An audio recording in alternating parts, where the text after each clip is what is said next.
नमस्कार. मी अनिता कुलकर्णी. आमच्या पॉडकास्टमध्ये आपले स्वागत आहे. ज्ञानेश्वरी अध्याय 3 कर्मयोग. गीता हे मोक्ष प्राप्त करून देणारे ज्ञानप्रधान शास्त्र आहे. सर्वसाधारण सामान्य माणसे अज्ञानी असतात. त्यांना ज्ञानप्राप्ती होण्यासाठी भगवंतांनी कर्ममार्गाचे अवलंबन करण्यास सांगितले आहे. अर्जुन भगवंतांना म्हणतो, एकीकडे तुम्ही कर्माचा त्याग करण्यास सांगता आणि दुसरीकडे तुम्ही मला लढायला सांगता. असे दुटप्पी कसे सांगता? माझे हित निश्चितपणे कशात आहे ते तुम्ही मला सांगा. अनेक जन्मांच्या साधनेमुळे मला तुमची प्राप्ती झाली आहे आणि तुमची कृपादृष्टीही माझ्यावर आहे. पुढे भगवंत कर्ममार्गाचे कोडे उलगडून सांगतात. ते म्हणतात, कर्ममार्ग आणि ज्ञानमार्ग मोक्षाचीच म्हणजे एकाच फळाची प्राप्ती करून देतात. समाजात सर्व लोकांची बुद्धी एकसारखी नसते. कोणी बुद्धिवान असतात, कोणी मध्यम बुद्धीचे असतात, तर कोणी अल्पमतीचे असतात. अल्पमतीच्या लोकांना कर्ममार्ग सोडून ज्ञानमार्गाने जाण्यास सांगणे योग्य नाही. कर्म नुसते टाकल्याने कर्माचा त्याग होत नाही.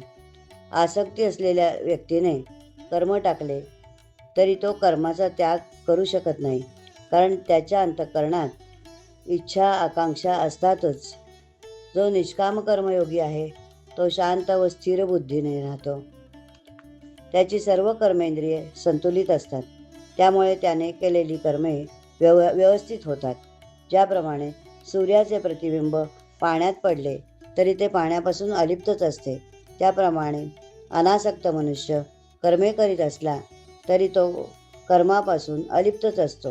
प्रत्येक मनुष्याने अहंकार टाकून देऊन निष्कामतेने कर्म करावे, म्हणजे तो बंधमुक्त होतो आणि त्याला मोक्षाप्रत जाता येते. प्रत्येकाने स्वधर्माचरणाने वागावे. ब्रह्मदेवाने सृष्टीची निर्मिती केली तेव्हा मनुष्याप्रमाणे स्वधर्म निर्माण केला आणि सांगितले, तुम्ही स्वधर्माचे आचरण केले तर तुम्हाला पूजा अर्चा व्रत वैकल्ये हे काही करण्याची गरज नाही. इंद्रियांच्या बंधनातून अडकून जर तुम्ही कुकर्म करीत असाल तर सर्व दुःख आणि पाप भोगावी लागतील. जर सुख प्राप्त करून घ्यायचे असेल तर स्वधर्माचरण सोडून चालणार नाही.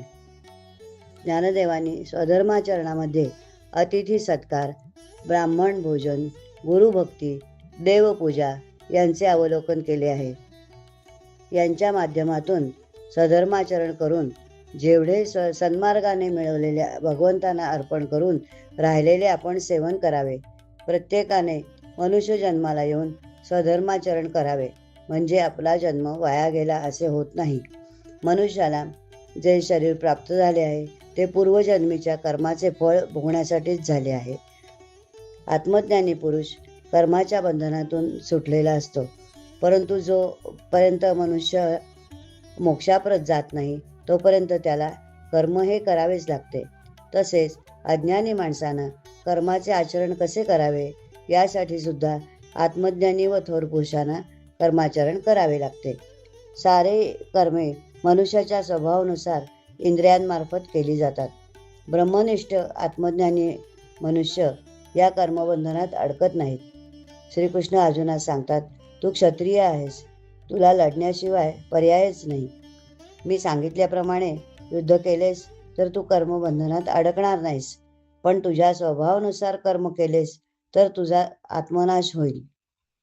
ज्ञानी माणसाने इंद्रियांचे चोचले अजिबात पुरवू नयेत.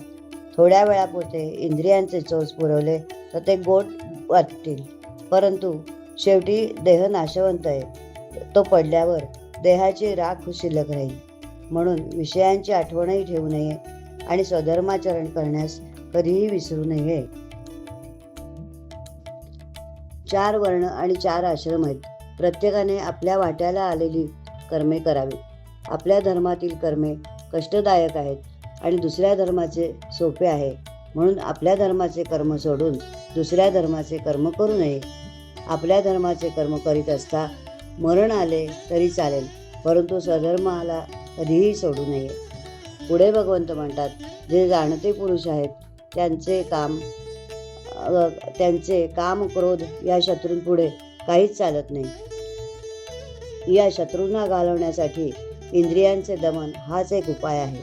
कामक्रोध निघून गेले की मन व बुद्धी शुद्ध होईल व जीवाला ब्रह्मरूपी स्वराज्य मिळून तो अक्षय सुखात रममाण होईल. धन्यवाद.